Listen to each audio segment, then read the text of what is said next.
सिंध के जिला घोटकी में एक वाकया नमूदार हुआ जिसमें एक नौजवान अली मुर्तज़ा खोसो की आंखें चली गई। आंखों के साथ उनकी ज़बान काटी गई और इल्ज़ाम आया डॉक्टर सहर आफ्ताब नाइच पर। डॉक्टर सहर आफ्ताब नाइच पर मुकदमा दर्ज हुआ। उनके स्टाफ समेत, ड्राइवर नादर शेख समेत तमाम जितना भी स्टाफ था अस्पताल का, उन पर मुकदमा दर्ज किया गया। लेकिन हक़ाइक़ सामने नहीं आ रहे थे। आहिस्ता आहिस्ता इस सारे मामलात के हक़ाइक़ खुलना और खुलकर सामने आना शुरू हो गए। क्या वजूहात थी कि इंतकाम की ऐसी आग भड़क उठी। लेडी डॉक्टर जो सहर आफ्ताब नाइच थी उनके यहाँ, और उन्होंने इतनी बड़ी कार्रवाई कर दी एक बैंक मुलाजिम अली मुर्तज़ा खोसो के साथ। अली मुर्तज़ा खोसो ने तमाम तर इल्ज़ामात डॉक्टर सहर आफ्ताब पर लगा दिए और कहा कि मुझसे जितनी भी ज़्यादती हुई है वो डॉक्टर सहर आफ्ताब नाइच ने की है, क्योंकि मैंने शादी से इनकार कर दिया था और शादी मैं नहीं कर रहा था क्योंकि डॉक्टर सहर आफ्ताब के वर्सा वालिदैन नहीं मान रहे थे। वो बाअसर हैं और बाअसर अफराद होने की वजह से मुझे धमकियां भी दे रहे थे और उन्होंने घोटकी सरहद का इलाका छोड़कर कराची में जॉब कर ली। लेकिन जब मुकदमा दर्ज होता है तो एक वीडियो पैगाम आ जाता है डॉक्टर सहर आफ्ताब नाइच का। वो कहती हैं कि मेरे इनके साथ कोई मरासिम नहीं थे, मेरा एटीएम कार्ड ब्लॉक हो गया था और वो जो ऐप यानी एप्लीकेशंस मोबाइल पर अपलोड की जाती है वो नहीं आ रही थी। तो मैंने कंप्लेन की बैंक पर।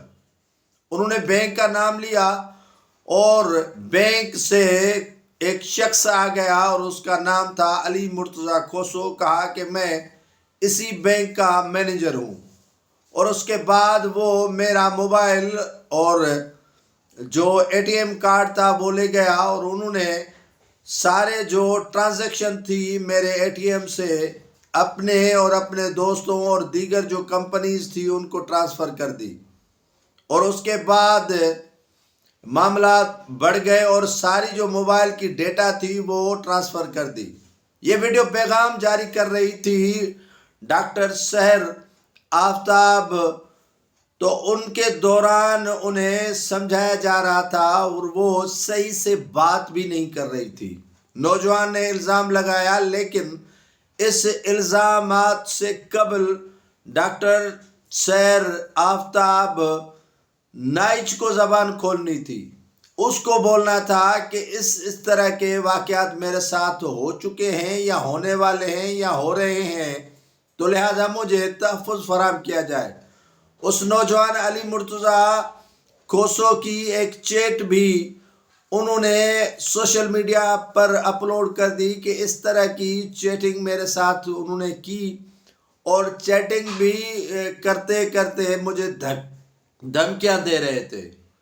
अब इन सारे मामलात की इन्वेस्टिगेशन होनी चाहिए। इन्वेस्टिगेशन होने के बाद पता चलेगा कि एक शख्स की बीनाई चली गई, उनकी आंखें निकाली गई, उनकी ज़बान काटी गई, एक नौजवान बैठ गया और दुनिया को वो नहीं देख सकता। उसके साथ इतना बड़ा खिलवाड़ कैसे हो गया। एक एटीएम से पैसे निकलवाने की सज़ा इतनी, या मोहब्बत की शादी न करने की सज़ा इतनी उसको दी गई। इस सारे मामलात की पुलिस इन्वेस्टिगेशन तब करेगी जब दोनों अतराफ से मोबाइल की फॉरेंसिक की जाएगी और उनकी डेटा ली जाएगी।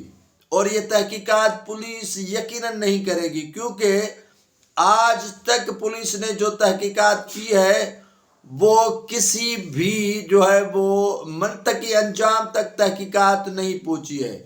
سالوں سال پولیس اپنے جو ہے مقدمات کے حوالے سے چالان تک پیش نہیں کرتی، جو فائنل چالان تب پیش کرتی ہیں جب ملزم یا مجرم سزا پا جاتا ہے یا وہیں سے نکلتا ہے، آزاد ہو جاتا ہے، کیس ختم ہو جاتا ہے، تبھی فائنل جو چالان ہے وہ پیش کیا جاتا ہے۔ تو اسی معاملے میں یہ سنجیدہ معاملہ ہے، یہ کوئی معمولی معاملہ نہیں ہے، سنجیدہ معاملہ ہے۔ اس میں پولیس کے بجائے ایف آئی اے کو تحقیقات کرنے کے لیے کہا جائے اور تحقیقات کے بعد جھوٹا کون ہوگا، علی مرتضیٰ کھوسو ہوگا یا ڈاکٹر سحر آفتاب نائچ ہوگی، معاملہ یہیں پر ختم نہیں ہوتا، معاملہ جو ہے وہ اب سے شروع ہوتا ہے۔ عدالت لگا دی ڈاکٹر سحر آفتاب نائچ کے والدین یا خود نے، تو یہ عدالت پولیس کے ہاں بھی جو ہے وہ لگ سکتی تھی یا عدالت میں یہ معاملہ جا سکتا تھا، لیکن انہوں نے اپنی عدالت لگائی ہے اور اپنی عدالت ایسی لگائی ہے کہ ایک نوجوان کو اپاہج بنا دیا اور وہ کسی کام کا اب نہیں رہا، جس کی تحقیقات ہونی چاہیے کہ آخر یہ واقعہ نمودار کیسے ہوا اور کیوں آیا۔ یہ ضرورت ڈی آئی جی سکھر کے حکومت کی ہے، یہ آئی جی سندھ کے حکومت کی ہے، یہ جو تمام ادارے ہیں ان کی جو ہے وہ مدد کی ضرورت ہے کہ اس معاملے کی بہتر انداز میں انویسٹیگیشن کر کے پتہ چلائیں کہ کیا معاملات ہیں۔ آڈیو لیکس بھی ہوئی ہیں، جو رپورٹس انہوں نے فراہم کی ہیں میڈیا کو وہ بھی سامنے آ رہی ہے، اور جو انہوں نے اپنے اکاؤنٹس کے حوالے سے ڈیٹا ہے وہ بھی شیئر کر دی ہے کہ اس طرح میرے اکاؤنٹ کے ساتھ انہوں نے کھلواڑ کیا ہے۔ تو سارے معاملات کی تحقیقات ہونی چاہیے کہ کتنا کس میں کیا قصور ہے اور کون سے قصور کی وجہ سے نوجوان اپاہج ہو گیا، اور اس نوجوان پر جو لگے الزامات ہیں وہ کتنی ان میں صداقت ہے، تو اس کی تحقیقات ہونے کی ضرورت ہے۔